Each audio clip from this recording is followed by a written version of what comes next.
Some houses have a history, but 112 Ocean Avenue has a body count. This iconic Dutch colonial house with the eye-like windows is the setting for the most famous ghost story in American history, the Amityville Horror. But before the ghosts, there was blood, real human blood. On November 13th, 1974, at exactly 3:15 a.m., 23-year-old Ronald DeFeo Jr. walked through the house with a .35 caliber rifle. Methodically, he entered his parents' bedroom and shot them both while they slept. He then moved to his brothers' and sisters' rooms. One by one, he executed all 4 of his siblings in their beds. 6 people died that night. The most terrifying detail of the police report is that not a single neighbor heard the gunshots, and none of the victims woke up or struggled. They were all found lying face down, as if paralyzed by some unseen force before the bullet hit them.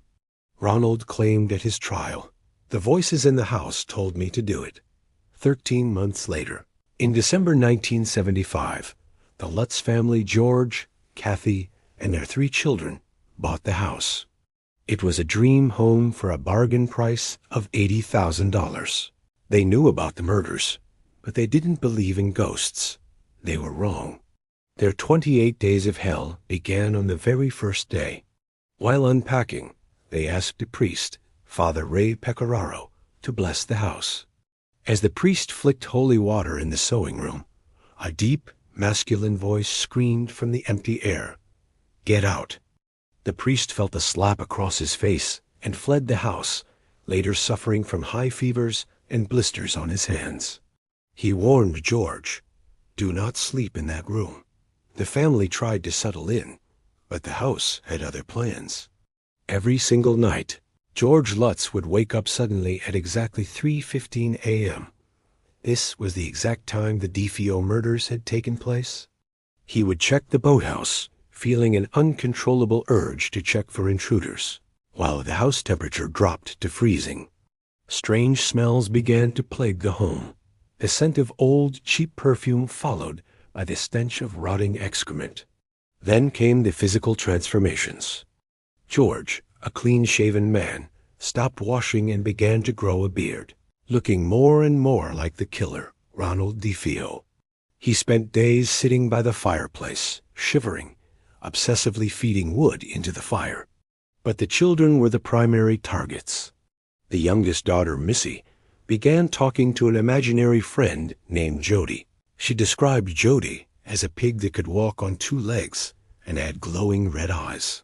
One night, George looked out the window and saw 2 red pig-like eyes staring back at him from the darkness. Kathy Lutz was not spared. She reported being touched by unseen hands that left red welts on her skin. One night, she levitated a foot off the bed, sliding toward the open window before George grabbed her. The phenomena escalated to impossible levels.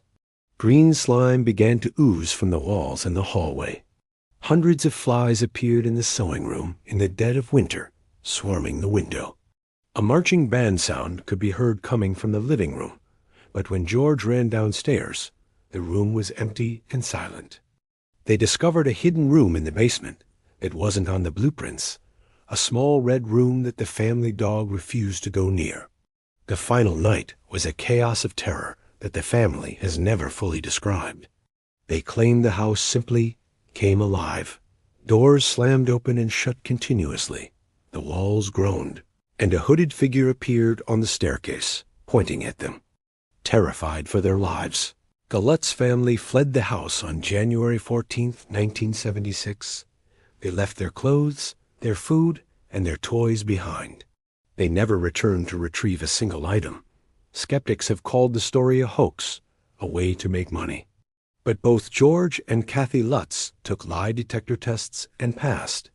Until their deaths, they maintained that every word was true. And the DeFeo murders, the catalyst for this nightmare, are a matter of bloody public record. The house still stands today, with its address changed to discourage tourists, but the legend remains. Was it a hoax, or did the violence of the murders tear a hole in reality that let something evil come through? Would you buy a murder house if the price was right? Tell me your decision in the comments below, and if you want to tour more haunted history, hit the like button and subscribe to the channel right now.